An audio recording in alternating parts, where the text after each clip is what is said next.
we're an afterthought. Deweyville is an afterthought if they get thought about at all. 3 consecutive years of historic flooding in Newton County, and someone changes the proposals and who they say should be held responsible. We still have a long ways to go.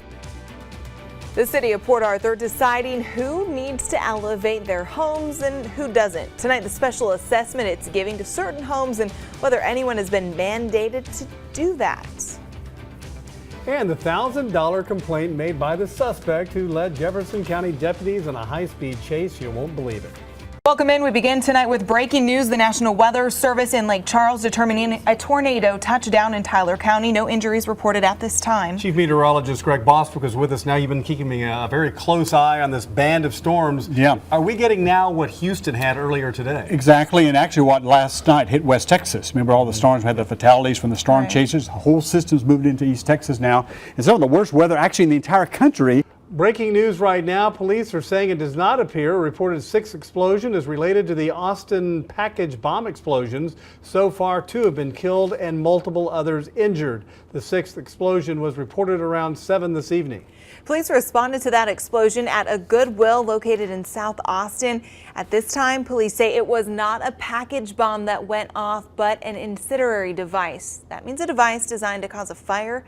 Officials say a 30-year-old man was hurt in this explosion. His injuries are non-life-threatening tonight.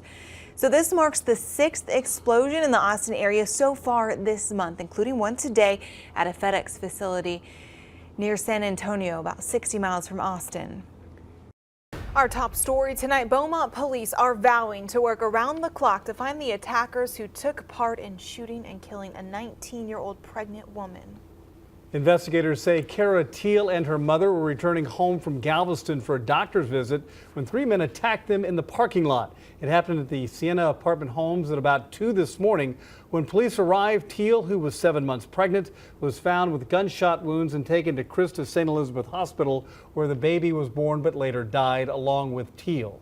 Detectives say 3 men are accused of being involved in shooting Teal. They say Teal had just arrived at the apartments with her mother before the crime happened. Tonight, those 3 men are wanted for capital murder. We've recently checked and police say they do not have a specific description of the men at this time, but sources tell us they drove away in a black vehicle. Authorities are investigating other nearby robberies, including one at a store off Highway 105, to see if they could be connected to the crime. Now, KFTM's Peter Eliopoulos is following this story. He joins us live now from Beaumont Police Headquarters. Peter, what more can you tell us?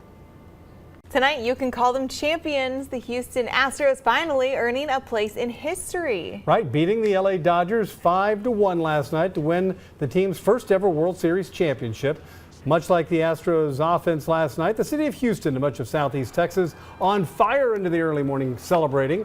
Governor Greg Abbott announcing today, November 3rd, will officially be Houston Astro Day in Texas. Tomorrow is also the championship parade in downtown Houston. KFTM's Jessica Crawford will have live reports from the championship parade.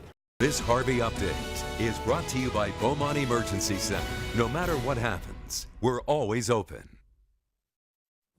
Good afternoon, and thanks for trusting KFDM and Fox for your weather coverage when it comes to Tropical Storm Harvey.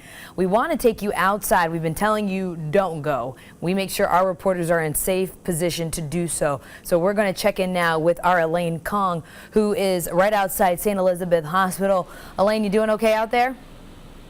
It is back to the drawing board for Republicans after Mitch McConnell announced the Senate will not vote on a bill to repeal Obamacare. The announcement came today after it being clear they didn't have enough votes. Repealing and replacing Obamacare has been a 7-year-long promise by the Republicans. In the end, 3 Republicans had publicly opposed that bill. 2 of the usuals, Senators John McCain and along with Ted Cruz and Susan Collins, and throw in Rand Paul. Breaking news right now near Highway 87 and Highway 124 near the Galveston-Chambers County line. KFDM's Tom Wright is live at the scene. Tom, tell us what's going on tonight. Yeah, what we understand is that emergency workers have traveled down the beach here from 124 and Highway 87 to recover a body in a car, the car being partially submerged into the sand. Of course, we had that high tide this afternoon. Developing tonight, millions across the country tonight are mourning the loss of former First Lady Barbara Bush. Mrs. Bush died today. She was 92. Her passing came shortly after the office of her husband, former President George H.W. Bush, said she had declined further medical treatment following a series of hospitalizations. Mrs. Bush is the second woman to be wife and mother of 2 presidents. She and her husband, George H.W. Bush, were married 73 years. That is the longest presidential marriage in American history. Condolences are pouring in from all over the political spectrum. President Trump and First Lady Melania Trump released a statement on the passing of Barbara Bush, saying in part, she will be long remembered for her strong devotion to the country and family, both of which she served unfailingly well. Governor Greg Abbott also released a statement. It reads, her selfless devotion to service defines the inspiring legacy Barbara has left behind. Her impact on Texas and our nation will forever be treasured. And her son, George W. Bush, the 43rd president of the United States, also releasing a statement just after her passing, saying Barbara Bush was a wonderful lady who brought love and literacy to millions. To us, she was much more. Mom kept us on our toes and kept us laughing until the end. I am a lucky man that she was my mother. Tonight we're learning new information about an accident that killed Jay Hinkey, a longtime beloved firefighter in Silsbee. The 61-year-old assistant chief of the volunteer fire department died Wednesday evening after a driver struck him on FM 418 in Silsbee. His funeral is this coming weekend. Police and firefighters were at the scene of a different crash about a half a mile east of FM 92 in Silsbee. Investigators say Hinkey was walking back to his vehicle when a driver hit him. Police tell us they've received conflicting statements on where Hinkey was on the road when he was hit. Investigators say after hitting Hinkey, the driver was upset. She did cooperate and voluntarily submitted to a blood test. They tell us she did not appear to be impaired or injured. The woman has not been charged. So the Silsbee Fire Department inviting the community to gather at the fire station to remember Jay Hinkey. KFDM's Ashley DeVrin joins us live where they've come to grieve together and support one another. Ashley? Police say it is likely the cold temperatures led to the death of a homeless man. Beaumont police found 57-year-old Terry Lynn Jones dead outside the Shell station on Laurel Avenue near I-10. BPD says they went to check on Jones several times and offered to take him to the Salvation Army so he could escape the cold weather, but he refused. They also say Jones told police he had medical problems. An autopsy has been ordered. We spoke with a worker at the Shell station who says Jones will be missed. He was like my guardian angel. I just knew that nothing would happen to me with him being here. He would always take care of us. He'd make sure we were fed, make sure we were all right. He'll really be missed.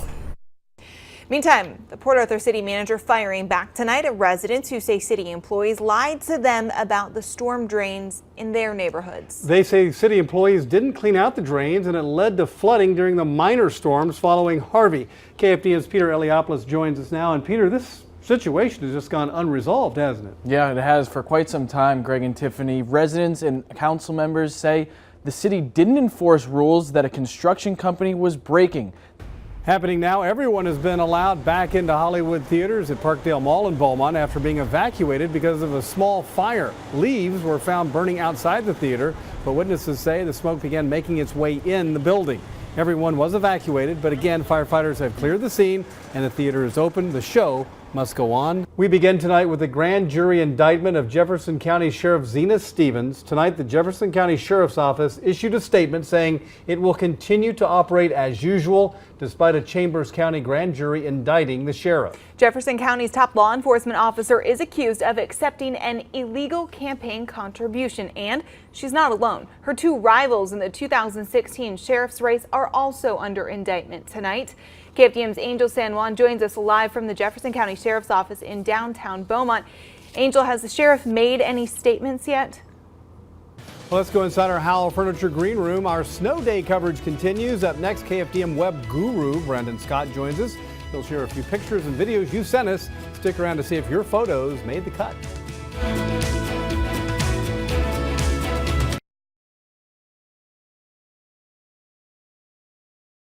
Breaking right now, one man is dead, another in critical condition, and a baby unhurt tonight after a shooting in Port Arthur. This is the second homicide today in that city. It happened in the 1300 block of Trinity around 6:30 tonight.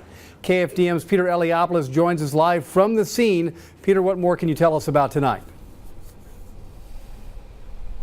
Well, Greg, the two victims were sitting on this porch a few hours ago when gunfire rang out. This is one of the several bullet holes in this wall in the house in the 1300 block of Trinity. We're told that both the men were taken to area hospitals. One of them tonight is in critical condition. The other one has died. Now, we're also told that police are looking for a purple Monte Carlo that drove down Trinity over this way. They are still on the lookout for that car tonight.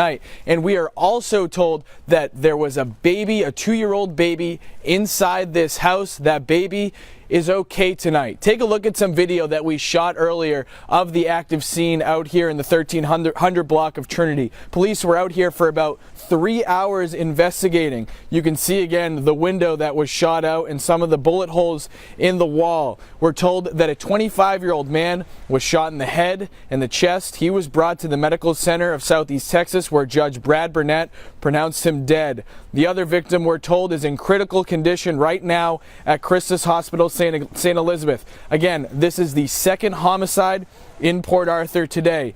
Now, we aren't sure if Port Arthur police aren't sure if the two shootings are connected. They're leaning toward them not being connected. However, they are not ruling them out. Be sure to stay with us both on air and online for the latest on this developing story. For now, we're reporting live in Port Arthur. Peter Eliopoulos, 6 News Tonight.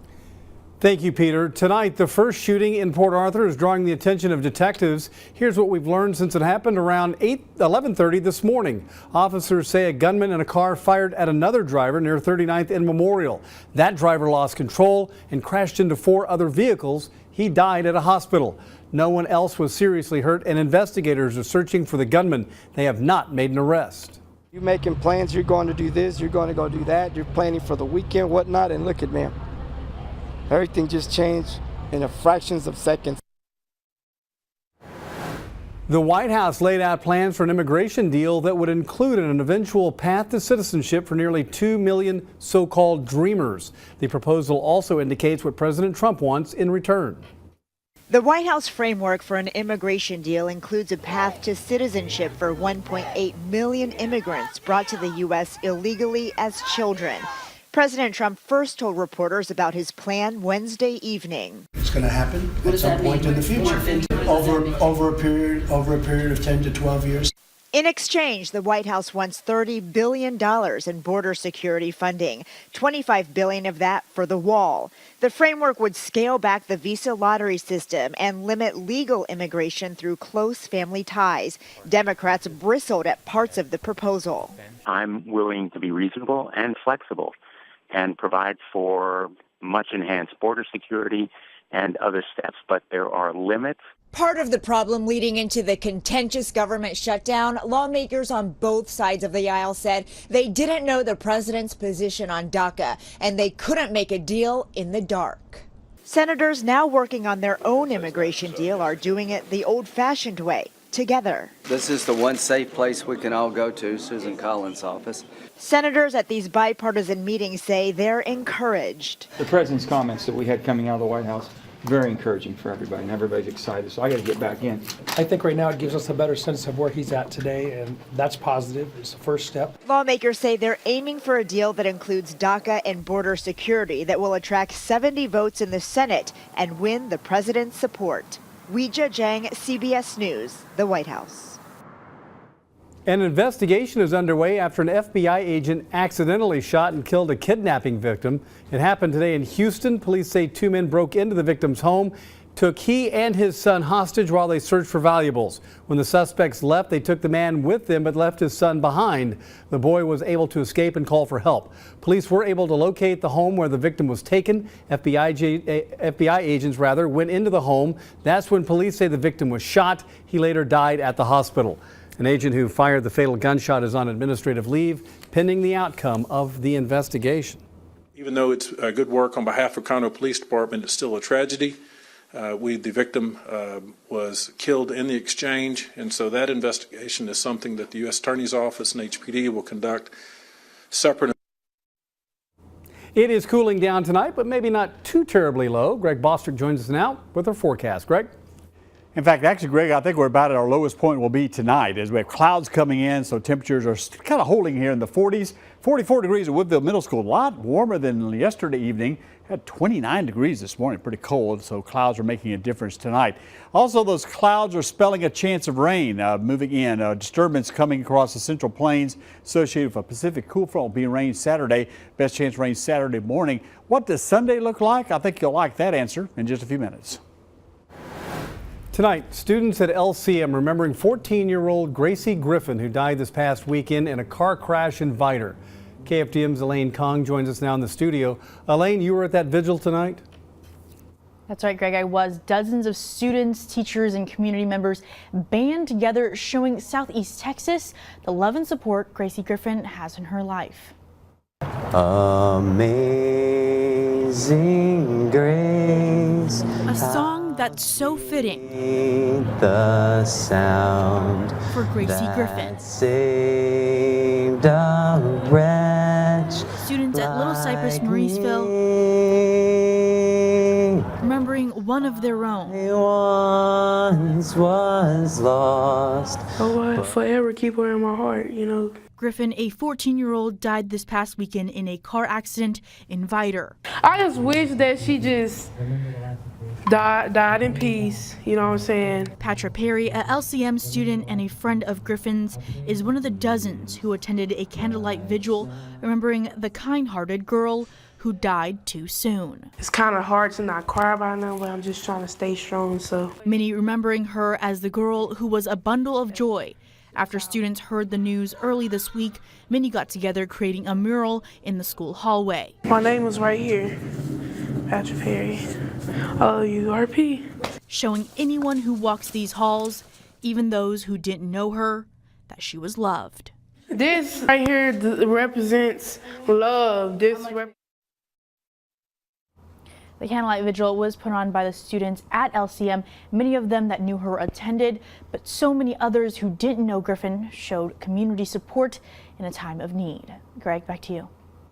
Thank you, Elaine. Tonight, the two victims of an overnight crash have been identified.